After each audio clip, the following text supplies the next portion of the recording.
Je m'appelle Stéphane Donnel, je travaille à la Société Générale dans l'équipe innovation pour la Banque de détail, donc l'enseigne Société Générale que tout le monde connaît en France.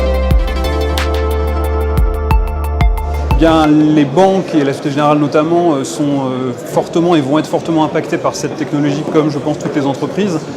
notamment en termes de conseils par rapport aux clients. Les clients de la banque sont de plus en plus pressés, ont besoin d'accéder rapidement à leurs informations et veulent des retours rapides à toutes leurs questions. Après, c'est à manier avec précaution,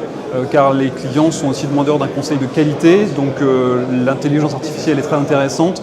mais on le voit d'ailleurs au travers des différentes conférences, la prise en main de ces technologies-là doit se faire vraiment avec un sérieux, une rigueur importante pour ne pas avoir d'effets déceptifs, notamment par exemple avec les chatbots qu'on voit un petit peu partout fleurir.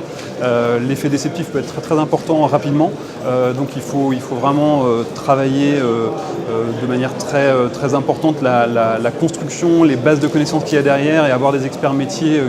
qui travaillent sur ces bases de connaissances et ne pas laisser le robot ou l'intelligence artificielle travailler tout seul et évoluer tout seul. On a des initiatives un petit peu partout dans le groupe et des équipes qui travaillent sur ces sujets-là. Des équipes côté IT, côté informatique bien sûr, mais aussi côté métier, pour justement voir quels sont les use cases, parce que c'est ce qui est le plus important en fait, bien sûr, quels sont les use cases sur lesquels l'intelligence artificielle peut intervenir et de quelle manière.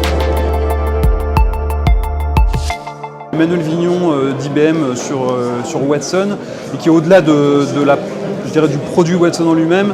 démystifie un petit peu l'intelligence artificielle, parce qu'aujourd'hui c'est un petit peu comme le terme Big Data il y a quelques années, même le terme chatbot, on y met énormément de choses, et donc dans sa keynote, ce qui était intéressant pour moi, c'est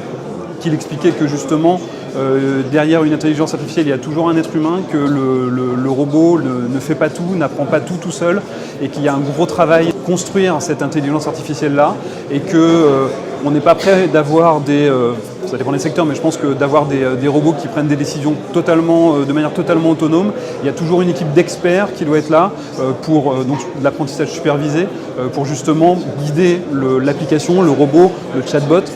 pour que les réponses soient les plus parfaites possibles. On ne fait pas de l'intelligence artificielle juste pour le fun ou juste pour le buzzword. Il y a de vrais cas d'usage qui apportent de la vraie valeur, à la fois bien sûr pour les clients, des services clients plus réactifs, par exemple, une meilleure qualité de réponse, et puis bien sûr des retours très intéressants pour le business, hein, donc une baisse d'appel au service client, ce genre d'indicateurs. Et on a vu quand même quelques projets très intéressants avec des bénéfices, des indicateurs de succès qui sont très très pertinents et qui nous poussent tous à s'intéresser de très près à ce secteur-là et à lancer des projets.